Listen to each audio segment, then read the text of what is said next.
Assalamualaikum warahmatullahi wabarakatuh. Bertemu lagi bersama aku Mela, dan kali ini aku sebenarnya kan ada tugas tentang kayak bikin konten tentang COVID-19. Tapi kali ini aku ingin bikin konten sendiri sih tentang apa yang aku tahu tentang COVID-19, terus dari segi sosial, bukan dari segi medis, karena saya bukan ahli di medis juga, dan saya tidak tahu. Yang saya tahu hanya menyerang paru-paru yang akan memberikan dampak berat apabila orang itu berpenyakit. Oke, kita kembali lagi ke awal. Jadi virus ini pertama kali ditemukan 2019-an di Wuhan. Terus sekarang WHO menetapkan sebagai pandemi global bahwa telah menyerang di 192 negara. Itu termasuk di Indonesia. Jadi imbasnya per tanggal 13 sampai 14 Maret kemarin itu diberlakukan social distancing selama 14 hari, yaitu social distancing ini mengklaim, atau maksudnya dengan hashtag di rumah saja. Jadi menghimbau untuk seluruh warga negara Indonesia itu tetap berada di rumah, melakukan pekerjaan dari rumah. Tapi dari sisi sosial, tidak semua hal itu bisa dilakukan dengan baik, maksudnya berjalan dengan lancar. Dapat semua orang bekerja di rumah atau melaksanakan sesuatu di rumah. Karena di luar sana banyak saudara yang harus keluar untuk mencari nafkah, termasuk di keluarga saya. Orang tua saya pun juga harus keluar untuk mencari nafkah. Oke, kembali lagi. Dengan social distancing tadi, kita bisa menjaga diri kita, melindungi diri sendiri untuk terhindar dari bahaya virus tadi, atau dari virus tadi. Selanjutnya, dari berjaga jarak kepada orang lain, kita juga turut melindungi orang lain agar kita tidak menyalurkan virus-virus yang berbahaya. Terus selanjutnya dengan cara menjaga kebersihan seperti cuci tangan, jangan menyentuh area wajah, terus mencuci pakaian selama kita dengan bersih, terus pokoknya menjaga kebersihan diri. Terus selanjutnya juga menjaga kebersihan lingkungan, dan jangan lupa untuk terus mempertahankan daya tahan tubuh. Penting sekali karena imun, karena ini kaitannya juga dengan imun dalam tubuh. Jadi kita harus rajin mengkonsumsi makanan yang bervitamin tinggi seperti sayur-sayuran, terus juga berjemur di matahari. Terus kita juga harus senantiasa relaksasi, harus juga gerak, olahraga. Meskipun olahraga tidak harus di tempat terbuka, bisa di dalam rumah, bisa dilakukan distancing ini.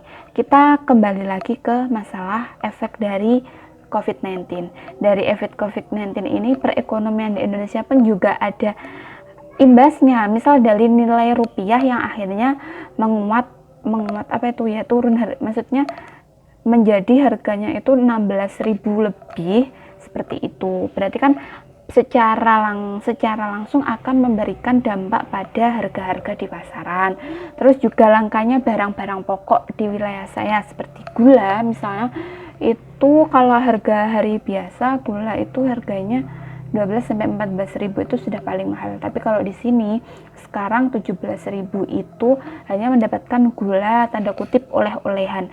Gula oleh-olehan itu kayak gula habis acara orang terus dijual kembali gitu loh. Jadi sementara untuk mencari seperti gula yang bermerek di supermarket, seperti di supermarket itu kosong stoknya, jadi kayak berpengaruh. Terus kayak alat-alat kesehatan, kayak hand sanitizer, masker, itu juga menjadi barang yang langka. Entah bagaimana skemanya menjadi barang langka tersebut, tapi pada intinya kita semua harus tahu kapasitas kita, kapan kita menimbun sesuatu. Maksudnya boleh nggak menimbun sesuatu yang memang orang lain butuh gitu loh. Kita itu tidak boleh egois, kita panik. Memang setiap orang itu punya sesuatu yang namanya sesuatu yang namanya amal dikit atau apa tuh lupa, yang dimana kita itu punya perasaan cemas, khawatir, takut, itu semua normal. Rasanya semua orang juga seperti itu. Jadi jangan terlalu egois. Jadi banyak yang masih membutuhkan. Nah, untuk masalah di sini saya ingin sharing sih. Di sini ada cerita dari beberapa orang terkait imbasnya. Oh iya, terkait imbasnya selain dari ekonomi, yang kedua dari adanya UN ditiadakan, perkuliahan menjadi daring, bahkan sampai tanggal yang belum ditentukan. Sampai saat ini harus kuliah online. Kalau bagi saya sih merasa ini juga positifnya ada, negatifnya ada. Negatif itu berarti kan kita tidak bisa bertukar pikiran secara lebih luas, ya kan, kita keluarkan dibatasi. Sementara untuk positifnya, saya bisa mengembangkan diri lebih banyak. Misalkan seperti saya akan belajar merajut, terus memasak lebih sering, ataupun saya melakukan kegiatan-kegiatan yang saya sukai secara positif. Untuk selanjutnya, baik, saya akan melanjutkan bahwa efek dari social distancing ini tidak setiap warga negara bisa di rumah. Jadi misalkan ini ada contoh kerja orang tua saya sebagai supir, sementara ibu saya sebagai pemilik kedai yang didatangi oleh sopir.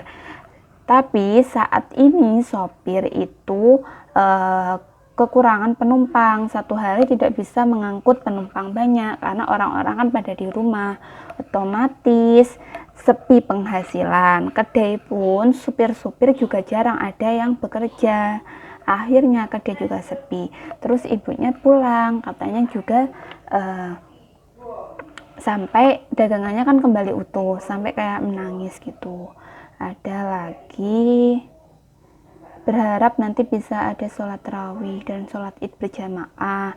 Sedih ya, padahal mau Ramadan. Iya, ini ibadah pun kita juga terganggu. Selama beberapa pekan ini, sholat Jumat itu pun juga sudah kebanyak yang dialihkan di rumah. Dan kalaupun sholat di masjid harus ada jarak minimal 1,5 meter dari orang satu dengan orang yang lainnya untuk menghindari adanya persebaran virus.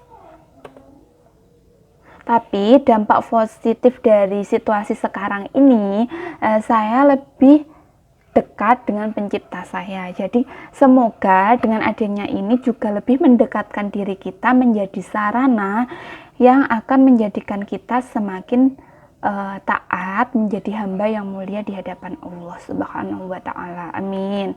Terus juga ada kami angkatan 2020 berpisah sebelum waktunya tanpa pesan dan kesan. Jadi karena UN ditiadakan, akhirnya tidak ada pertemuan dan ini terjadi secara cepat. Seperti saya kuliah semester 6, seharusnya ini kuliah di bangku terakhir. Tetapi karena kuliahnya harus daring dari rumah, akhirnya mulai semester 6 ini saya sudah tidak ada perkuliahan yang secara tatap muka langsung karena semester 7 sudah proses skripsi, magang, dan lain-lain. Ini juga ada cerita dari orang yang berstatus ODP. Jadi dia bercerita, efeknya itu sangat berpengaruh besar denganku. Apalagi untuk aku yang berstatus ODP, virus ini di lingkunganku seperti aib menyedihkan. Sampai foto aku kan aku berada di lingkungan, terus lingkungan kerja mereka, terus aku di SS, dilingkari, terus kayak aku dijadikan seperti tersangka, sampai mereka bilang, siapa yang duduk di depan dia, duduk di samping dia, dan sebagainya.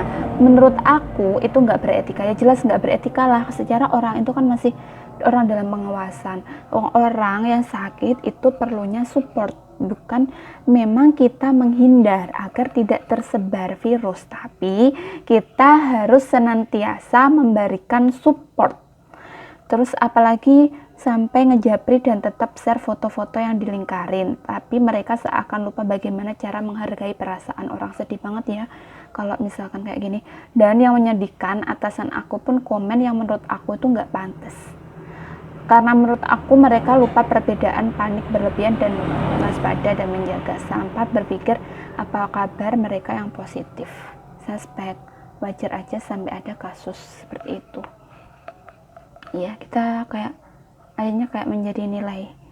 Jadi intinya apapun yang terjadi saat ini, cemas, khawatir itu memang hal yang wajar. Tapi kita harus menyikapinya secara bijak. Bagaimana cara bijaknya? Dengan cara minimal menjaga diri sendiri dengan menjaga jarak dari orang lain tanpa menghakimi orang lain yang misalkan terkena ODP, suspek ataupun positif, tanpa harus membuli mereka, tanpa harus membuat mereka down. Kita menjaga diri, kurang lebih itu yang bisa. Oh ya, sama ada cerita juga orang yang harus bekerja di luar terpaksa, kalau saya tidak bekerja di luar nanti keluarga makan apa. Kita harus menghargai. Jadi memang semua orang sudah tahu apa dampaknya virus tersebut. Nah, mereka juga tidak ingin dong tertular virus tersebut, tapi keadaan tidak memungkinkan. Jadi dari sini kita harus belajar dari diri sendiri. Untuk diri sendirilah minimal kita harus menjaga diri. Setidaknya dari berbagai sisi tersebut, menjaga diri dari sosial, terus juga menjaga diri dengan tidak menghakimi orang lain, menjaga diri dengan peduli terhadap diri sendiri, peduli dengan keluarga, dan lain-lain. Kurang lebih itu yang bisa saya sampaikan. Semoga postingan ini bermanfaat dan tidak berharap didengarkan orang lain, karena ini cuma sesi curhat saya, tapi saya ingin membagikan ini sebagai sesuatu yang pernah berlalu dalam kehidupan saya. Jadi supaya ada tanda kalau memang pernah terjadi seperti ini, dan semoga kondisi ini lekas membaik, tidak semakin bertambah, terus juga bisa menjalani hari-hari biasa seperti biasanya, karena ternyata bisa keluar itu adalah sebuah kenikmatan. Maka dari itu, bisa sekarang kita masih diberikan sehat, mari kita menikmati syukur atau mensyukuri ini nikmat, menikmati syukur, mensyukuri ini, pokoknya bersyukur banyak-banyak karena Allah masih memberikan kita kesempatan. Kurang lebih itu yang bisa saya sampaikan. Wassalamualaikum warahmatullahi wabarakatuh. Terima kasih.